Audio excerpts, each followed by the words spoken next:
नमस्कार साथियों, top up YouTube channel पर आपका स्वागत है। आज हम डिस्कस करेंगे मैकेनिकल डीजल फर्स्ट सेमेस्टर के जो क्वेश्चन सीरीज है, निम्मी के जो क्वेश्चन है उनको हम डिस्कस करेंगे। तो आज का जो फर्स्ट क्वेश्चन है उसमें दिया हुआ है, कौन सा रासायनिक खतरा है। फर्स्ट ऑप्शन है सौर है, विस्फोटक है, कंपन है एंड विकिरण है।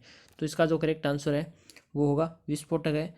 ये हमारा मैकेनिकल केमिकल हेजार्ड के अंतर्गत आता है विस्फोटक। एंड कंपन वाइब्रेशन एंड शोर आता है, ये हमारे मैकेनिकल हेजार्ड के अंतर्गत आते हैं। नेक्स्ट क्वेश्चन है 2 नंबर, इसमें दिया हुआ है किस प्रकार के व्यावसायिक स्वास्थ्य खतरों में विषाक्त शामिल है।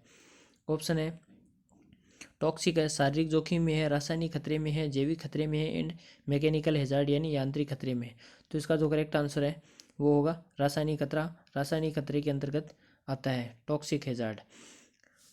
नेक्स्ट क्वेश्चन है अधिभोग स्वास्थ्य और सुरक्षा का मकसद है, which is the motive of occupational health and safety. First option है कर्मचारी मनोबल घटाएं, गुणवत्ता की कमी, अनुपस्थिति को कम करना, उत्पादन को कम करना। तो इसका जो करेक्ट आंसर है वो होगा अनुपस्थिति को कम करना। यानी कि जो भी हमारे जो कंपनी होती है उसके अंदर स्वास्थ्य और सुरक्षा का ध्यान रखा जाता है ताकि वहाँ पर अनुपस्थिति को कम कर सकें और जो प्रोडक्शन कार्य है वो लगातार होता रहे। नेक्स्ट क्वेश्चन है 4 नंबर, इसमें दिया है वर्कशॉप में किस प्रकार की सुरक्षा जूते पहनने को कवर करती है। ऑप्शन है सामान्य सुरक्षा, व्यक्तिगत सुरक्षा, मशीन की सुरक्षा एंड व्यावसायिक सुरक्षा। तो इसका जो करेक्ट आंसर है वो होगा पर्सनल सेफ्टी के अंतर्गत आता है। नेक्स्ट क्वेश्चन है 5 नंबर, इसमें दिया हुआ है व्यावसायिक यांत्रिक खतरा कौन सा है। मैकेनिकल हेजार्ड है, इसके अंतर्गत आता है। तो रोग के अंतर्गत आता है, वर्तमान रिसाव के अंतर्गत आता है, अनगार्डेड मशीनरी, गैर पंजीकृत मशीनरी एंड मशीनरी का गलत लेआउट। तो इसका जो करेक्ट आंसर है वो होगा अनगार्डेड मशीनरी के अंतर्गत आता है। नेक्स्ट क्वेश्चन है जैविक खतरा कौन सा है। ऑप्शन है धूम्रपान है, रोग है, संक्रमण है एंड गरीब अनुशासन है। तो इसका जो करेक्ट आंसर है वो होगा इन्फेक्शन है, वो जैविक खतरे के अंतर्गत आता है। नेक्स्ट क्वेश्चन है 7 नंबर, इसमें दिया हुआ है ज्वलनशील तरल आग के लिए किस अग्निशामक यंत्र का उपयोग किया जाता है। फर्स्ट ऑप्शन है हेलन अग्निशामक का प्रयोग किया जाता है, ड्राई पाउडर एक्सटिंग्विशर का प्रयोग किया जाता है, सीटीसी एक्सटिंग्विशर का एंड वाटर एक्सटिंग्विशर का। तो इसका जो करेक्ट आंसर है ज्वलनशील तरल के लिए हम बी क्लास की आग के अंतर्गत आता है, ये बी क्लास की आग के अंतर्गत आता है। तो इसका करेक्ट आंसर है वो बी होगा। और बी क्लास के अंदर यहाँ पर जो आग आती है वो आती है ज्वलनशील तरल यानी फ्लेमेबल लिक्विड आती है। एंड सी क्लास के अंतर्गत आती है, सी क्लास के अंतर्गत आती है वो गैस या आग आती है, वो सी क्लास के अंतर्गत आती है। एंड ए क्लास के अंतर्गत आती है वो लकड़ी, कागज़, कपड़ा इत्यादि से जो आग लगती है वह ए क्लास के अंतर्गत आती है। और जो मटेरियल से आग लगती है वह डी क्लास के अंतर्गत आती है, जैसे वायर है वो हमारी डी क्लास के अंतर्गत आती है। तो इसके अंदर जो ए क्लास की आग है उसके लिए हम वाटर एक्सटिंग्विशर का प्रयोग करते हैं।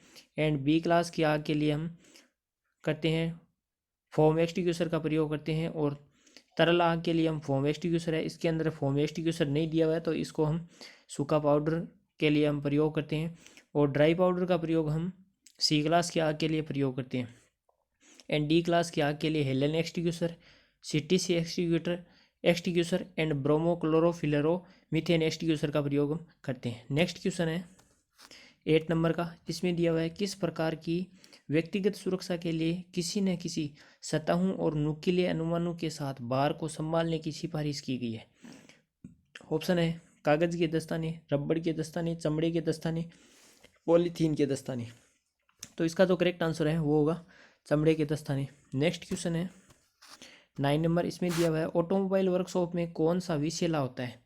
ऑप्शन है पुराना बियरिंग होता है, कागज़ के रेपर होते हैं, इस्तेमाल किया हुआ स्नेक होता है, पुराना वाशर या बोल्ट नट होता है। तो ऑटोमोबाइल वर्कशॉप में जो विषैला होता है वह होता है यूज्ड लिक्विड होता है, इस्तेमाल किया हुआ स्नेक। उसको बाहर कहीं स्थान पर रख देना चाहिए क्योंकि जिससे आग अगर लगने का खतरा रहता है और ये किसी भी व्यक्ति इससे टकरा भी सकता है। तो इसका जो करेक्ट आंसर है वो यूज्ड लुब्रिकेंट होगा। नेक्स्ट क्वेश्चन है जो मानव स्वास्थ्य के लिए हानिकारक है। ऑप्शन है ऑक्सीजन है, जल वाष्प है, कार्बन डाइऑक्साइड है, कार्बन मोनोऑक्साइड है। तो इसका जो करेक्ट आंसर है वो होगा कार्बन मोनोऑक्साइड। नेक्स्ट क्वेश्चन है 11 नंबर का, इसमें दिया मानव स्वास्थ्य के लिए कौन सी गैस हानिकारक है। ऑप्शन है नाइट्रोजन है, जल वाष्प है, कार्बन डाइऑक्साइड है एंड कार्बन मोनोऑक्साइड है। तो इसका भी करेक्ट आंसर है वो होगा कार्बन मोनोऑक्साइड हुए मानव के लिए स्वास्थ्य के लिए हानिकारक होती है। नेक्स्ट क्वेश्चन है इसमें दिया गया है कार्यशाला में वायु जनित धूल का क्या प्रभाव है, यानी what is the effect of airborne dust in workshop में। अगर धूल उड़ेगी वायु से तो क्या होगा। ऑप्शन है दस्त होगी, निर्जलीकरण होगी, गले में तकलीफ होगी एंड रक्तचाप में वृद्धि होगी। तो इसका जो करेक्ट आंसर है वो गले के अंदर तकलीफ होगी। नेक्स्ट क्वेश्चन है इसमें दिया हुआ है विषाक्त अपशिष्ट को हटाने के लिए किस उपकरण का उपयोग किया जाता है। ये दो फिगर दिया हुआ है, ये इसमें थोड़ा फिगर ऊपर नीचे हो गया है। तो इसके अंदर विषाक्त अपशिष्ट को हटाने के लिए किस उपकरण का उपयोग किया जाता है। तो ऑप्शन है पानी से धोना चाहिए एंड नेराटोर्स संपीड़ित हवा एंड वैक्यूम क्लीनर। तो इसका जो करेक्ट आंसर है वो होगा वैक्यूम क्लीनर से हम प्रयोग करते हैं विषाक्त अपशिष्ट को हटाने के लिए। नेक्स्ट क्वेश्चन है इसके अंदर दिया हुआ है सुरक्षा उपकरण का, ये फिगर इसके अंदर ये यहाँ पर ये दिया हुआ है 13 नंबर में जो फिगर दिया हुआ है उसके ये दिया है। तो इसका जो करेक्ट आंसर है वो होगा गॉगल्स है, ये गॉगल्स ऊपर दिया गया है। और फिगर जो 15 नंबर का है वो यहाँ पर 14 नंबर में दिया गया है। किस दूरी को वाहन का पहिया आधार कहा जाता है। ऑप्शन है सामने के पहिए के बीच की दूरी, रियल व्हील के बीच की दूरी से एंड आगे और पीछे के पहिए के बीच की दूरी के लिए केंद्र और आगे और पीछे के पहिए के बीच की दूरी के लिए अंत। तो इसका जो करेक्ट आंसर है वो होगा आगे और पीछे की पहिए की दूरी के बीच के लिए केंद्र होता है। नेक्स्ट क्वेश्चन है 16 नंबर क्वेश्चन है शरीर के किस हिस्से से गहरा खून बह रहा है, इसे गंभीर माना जाता है और पेशेवर ध्यान देने की जरूरत है, यानी अधिक ध्यान देने की जरूरत है। तो ऑप्शन है इसके अंदर मानव शरीर के पैर से, मानव शरीर के घुटने से, मानव शरीर की कलाई से, मानव शरीर की जांघ से। तो इसका जो करेक्ट आंसर है वो होगा मानव शरीर की कलाई से। अगर खून प्रवाहित हो रहा है तो उसको रोकना चाहिए।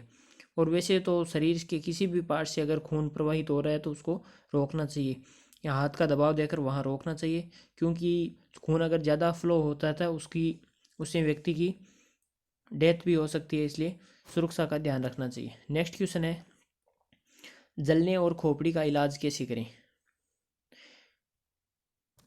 ऑप्शन है जले हुए हाथ को गर्म हवा दें, जले हुए हाथ को ठंडी हवा दें, पानी से ढका हुआ एंड जले हुए हाथ पर गर्म पानी से ढकें। तो इसका जो करेक्ट आंसर है वो होगा पानी से ढका हुआ। नेक्स्ट क्वेश्चन है 18 नंबर का, इसमें दिया प्राथमिक चिकित्सा क्या है। यह आपातकालीन चिकित्सा उपचार है, यह एक तत्काल जीवन रक्षक उपचार है, यह गहन चिकित्सा उपचार है, यह उपचार का आंकलन करने का नियम है। तो इसका जो करेक्ट आंसर है वो होगा आपातकालीन चिकित्सा उपचार है। फर्स्ट एड हम आपातकालीन के लिए प्रयोग करते हैं। नेक्स्ट क्वेश्चन है इसमें दिया हुआ है यदि कोई बिजली का झटका पीड़ित कंडक्टर से अपनी पकड़ छोड़ने में असमर्थ है तो क्या करेंगे। सुनिश्चित करेंगे बिजली बंद है, एक सूखी ढीली ड्रेसिंग के साथ सभी जले को कवर करें, पीड़ित को सिर के नीचे एक तरफ रखें, पीड़ित को स्थानांतरित करने में आपकी मदद करने के लिए स्टैंडर्ड से पूछें।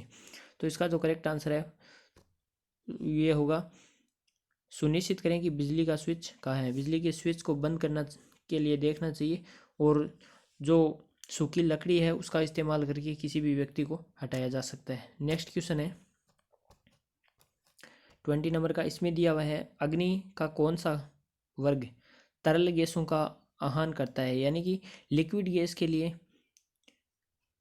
तरल गैसों का लिक्विड गैस की आग के लिए हम करते हैं वो सी क्लास की आग प्रयोग करते हैं।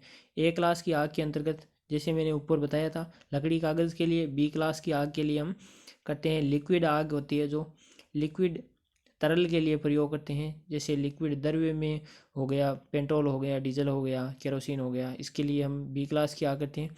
और तरल गैस के लिए हम सी क्लास की एंड डी क्लास की आग की हम प्रयोग करते हैं वो इलेक्ट्रिक आर्क आग लगती है उसमें हम प्रयोग करते हैं। नेक्स्ट क्वेश्चन है वर्ग सी की आग के लिए कौन सा अग्निशामक बुझाने के योग्य है?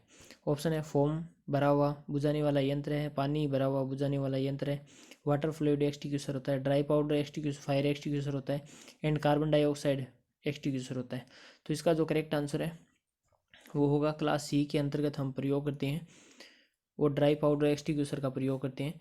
नेक्स्ट क्वेश्चन है 22 नंबर का, इसमें दिया हुआ है कौन सा कारक कंबल से आग को ऑक्सीजन से अलग करता है?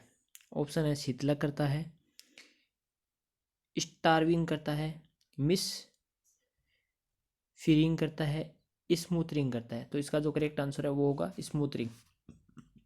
नेक्स्ट क्वेश्चन है अग्नि किस वर्ग में लकड़ी शामिल है? लकड़ी के लिए हम क्लास ए फायर का एक्सटिंग्विशर का प्रयोग करते हैं। नेक्स्ट क्वेश्चन है 24 नंबर, इसमें दिया हुआ है अपशिष्ट तेल का निपटान कैसे किया जाता है? ऑप्शन है ग्राहक को वापस सौंप दें, हटाए गए तेल को नाली में फेंक दें और दूर दराज के कोनों में छोटे कंटेनरों में रखें। अपशिष्ट तेल कंटेनर ले लीजिए और विक्रेताओं को पंजीकृत करने के लिए निपटान कीजिए। तो इसका जो करेक्ट आंसर है वो डी ऑप्शन है वो करेक्ट हो जाएगा। नेक्स्ट क्वेश्चन है 25 नंबर, इसमें दिया हुआ है उत्पादन को प्रभावित किए बिना कचरे को कम करने के लिए किस प्रकार की ऊर्जा है? ऑप्शन है ऊर्जा का उपयोग करें, ऊर्जा का संशोधन करें, ऊर्जा का संरक्षण करें एंड ऊर्जा में हेर फेर करें। तो इसका जो करेक्ट आंसर है वो होगा ऊर्जा संरक्षण को हम प्रयोग करके अपशिष्ट को हम मिटा सकते हैं और अपशिष्ट का निर्माण करके दूसरी ऊर्जा में परिवर्तन करके उसका यूज कर सकते हैं। नए बल्ब के साथ पुराने बल्ब को बदलने के लिए किस प्रकार की ऊर्जा की खपत कम होती है? ऊर्जा का उपयोग होता है, ऊर्जा का संशोधन होता है, ऊर्जा का हेर फेर होता है और ऊर्जा का संरक्षण होता है। तो इसका जो करेक्ट आंसर है वो होगा ऊर्जा का संरक्षण।